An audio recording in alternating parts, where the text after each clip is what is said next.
Hey, you want it? I got it. Let's talk about it. All right. Hey, everyone. Welcome to the channel. Please don't forget to subscribe, like, share, and leave a comment. All right. Monday Night Raw. It did not follow Evolution.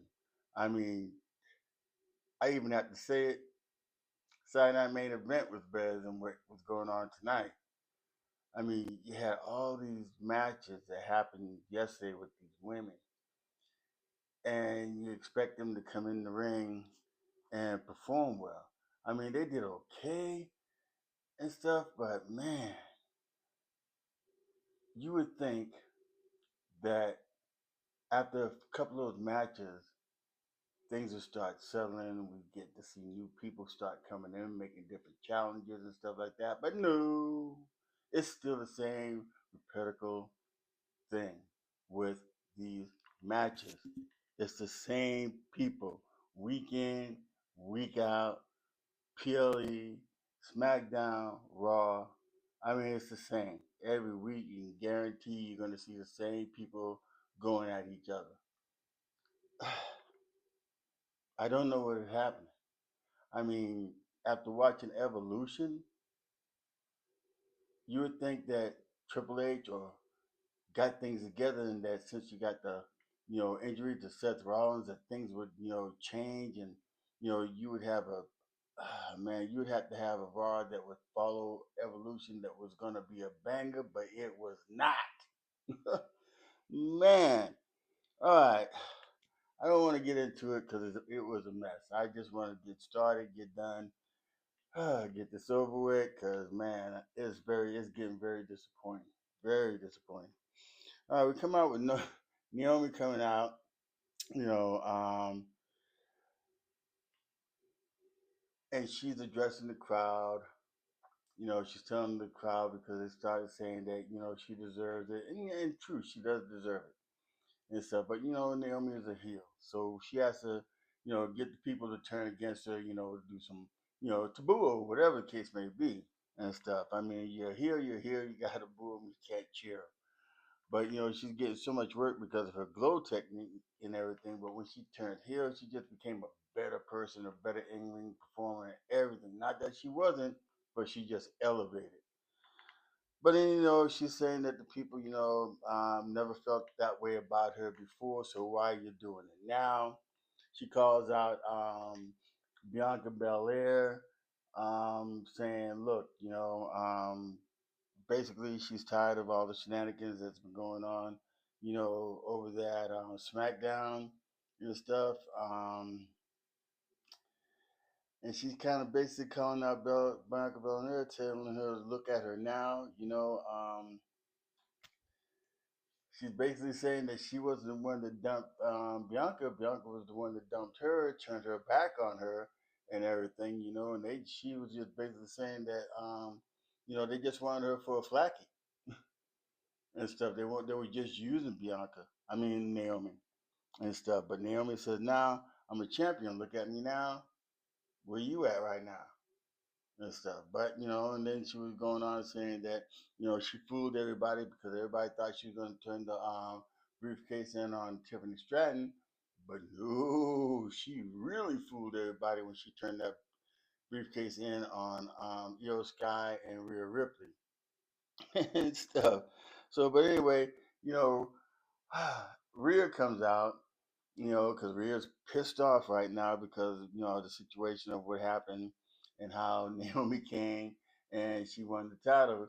Naomi's basically saying that, it was her time and Naomi kind of, spoiled it for her and stuff because, she said that she had Io Sky whooped. I don't think so. I mean, they took each other to the limit and everything, but I don't think Rhea had that really in hand and stuff because the people would definitely had the Io Sky chant going and stuff. But Naomi turned in the case, and now she's the champion. So now I just hate it when he does this though. Adam Pierce comes out and he makes the whole situation a triple threat, and here we are with the same people I mean, not Naomi because she just won the title, but we have Rhea Ripley and we have Io Sky. And I think they have already had their chances. I can see Io Sky maybe wanting a rematch and stuff on how things went, but Rio has been in every championship challenge in the last few PLEs. Go back and look at them and see who's what. Well, Bianca Belair, you know, Io Sky and Ripley Rhea. Then it was Ripley. It's Rhea Ripley and then Io Sky. Then Rhea Ripley, Io Sky. It's like, man, since this year, Rhea Ripley has been in every championship match that there's been. So, but moving on from that, Io Sky comes out. She wants her chance also. So that's why I said that's why Adam Pearce comes out and he makes it a three-way. A triple threat. For SummerSlam. And then we have the match with Oscar and Kairi Sane against Raquel Rodriguez and Roxanne Perez. It was. I kind of figured that this match was probably going to happen. I mean, it was a non-title match. But anyway, Rhea Ripley, not Rhea Ripley, but Raquel Rodriguez and Roxanne Perez, they won. With interference with Dirty Dom and stuff. But it is what it is. You know, um, and then after that match backstage, it was asked of Paul Heyman whether or not they had any word on what's going on with Seth Rollins, and Paul Heyman is saying that Seth Rollins has up until June of next year, to do something with the Money in the Bank briefcase. So depending on the injury that he has, he could be back sooner. I mean, he has up until June. And I'm thinking that by that time, we'll figure out something, you would think. All right. And then he started giving Braun Breaker his praise about he's being going to be the future and that he was going to go on, you know, um, SummerSlam, beat Gunther, and become champion and stuff. But, you know, that's how Paul Heyman sees it. But I guess we don't see it that way. At least I don't and stuff. But anyway, please don't forget to subscribe, like, share, and leave a comment. Okay, then we're gonna go on to Bailey, Lyra Carrier, in the 2 out of 3 falls match. Now Bailey's been saying that she has to win this match to go on to kind of solidify herself as a person who she is and stuff. And then they're talking back and forth about who has the right to challenge Becky Lynch for the title, and then Bayley comes in and says whoever loses gets to step all the way back and have to start all the way over to climb themselves up, to the match. I mean to get back to the belt. This match here, it was probably the best match of the night. I mean, even after their match, the show that they put on last night at Evolution, it was great. But they gave all what they gave in this match. Lyra Carrier wins the match. She hits Bailey with the Nightwing, and then Bailey kind of it was a roll up, basically. It was a roll up. It was kind of like how Becky Lynch won last night. It wasn't that kind of roll up, but it still was a roll up. And it wasn't, like a finishing maneuver and then you get a pin and stuff. Because for a minute there, I thought Bailey was going to tap out Lyra Carrier, but she got to the ropes. Bailey flipped over, got caught, got put in the doggone Nightwing, got flipped over, got pinned, and it was over. So, and then we have the match with Nikki Bella and Chelsea Green. You know, I don't know. I guess this was a thrown together match and everything. It was really nothing. It didn't even showcase Nikki Bella like Nikki Bella used to be. It was a little bit sloppy. Chelsea Green. I think she's gotten a little bit better on the mic and stuff like that. Um, but still,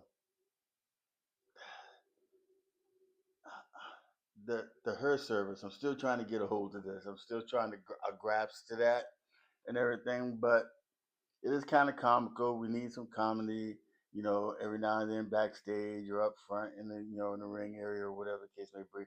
And Chelsea Green, she brings that with the group, the her service and stuff. And then after the match, Nikki Bella wins the match, and after the match they jump Nikki Bella, and then out comes Stephanie Vaquer to save Nikki Bella. And I'm sure somewhere down the line, Nikki Bella and Stephanie are going to tag together and go against Chelsea Green in one of her servers. We'll see down the road. That's probably not going to be on SummerSlam. It may be, you know, next week on Raw. Who knows? We'll see because the booking is horrible. We'll figure it out. Then you got Rusev and Sheamus going in there, talking about, you know, what they've been through. And then Sheamus tells Rusev that they have a rematch. Didn't say where the rematch was going to happen. Whether it was going to happen on Raw or was it going to happen at SummerSlam. Who knows? Who knows? They didn't say. But anyway, Sheamus tells him that, in his ear that it's going to be a banger after banger after banger after banger after banger. And then Rusev hits him and says, he says, I came here to dominate gold, not ginger, not gingers. Oh man, I'm about to die. But that was a good one. That was a good one. And then we go with Gunther. Gunther saying that he retired Goldberg. Actually, I guess you could say that. Technically Goldberg was this was his last match anyway, and he was retiring after this match. But Goldberg didn't technically, you know, they didn't have a match. Whoever loses, retires or whatever and stuff like that. But and then out comes Braun Breaker, and then again, um, Paul Heyman, is telling, Gunther that he's going to beat him, at SummerSlam and take his title from him. But then again, Braun Breaker had to get to the gauntlet first before that happens. So the next match would be the gauntlet match, and it's Braun Breaker. Now, and this gauntlet match really doesn't make any sense to me because it's impossible. I mean, they made it possible because they're the writers, and this is how they put it out.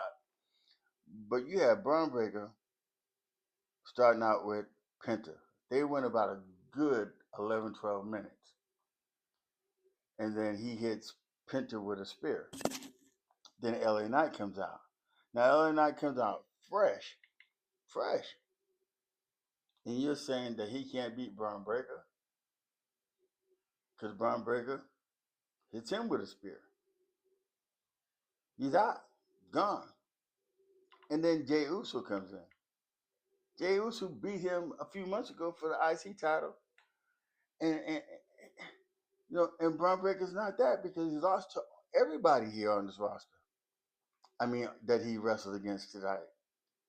But you're saying that he taking on Penta, LA Knight, and Jey Uso, and he destroys all three of them? And then CM Punk comes in and has a hard time beating him also? But CM Punk did win, almost lost because of the help of Bronson Reed coming in and everything and interfering in the match, because there was no DQ and stuff. But then again, Jimmy Uso comes out after a grueling, match with Braun Breaker, still coming out holding his ribs and stuff like that. And he helps he helps CM Punk out. But then again, they get dogged out again because Bronson Reed, is about to tsunami everybody. And at that particular time, when he was going up on the rope to get ready to tsunami Jay and LA Knight, out comes the OTC. Roman Reigns is back. And I mean, he came back with some thunder. I mean, did you see how he picked up Bronson Reed with no problem? no problem, and drops him. Man, and the Samoan drop. I mean, no problem. I can't wait for Roman to get started. Finally, finally, we're going to get some good stuff happening. Hopefully, if it's written right. So I'm thinking after all of this is that either it's going to be Roman Reigns or Jey Uso tagging up against Bronson Reed and Braun Breaker. Or it could be CM Punk and Roman Reigns going against Bronson Reed or Braun Breaker. I don't know how they're going to do it. I guess they'll figure it out, before SummerSlam. I guess we'll know next week how that's going to happen. But anyway, for right now, thank you for watching. God bless you. God bless you. God bless you. Please don't forget to subscribe, like, and share. Leave a comment. Deuces. And I'll see you on the next video. Thank you for watching.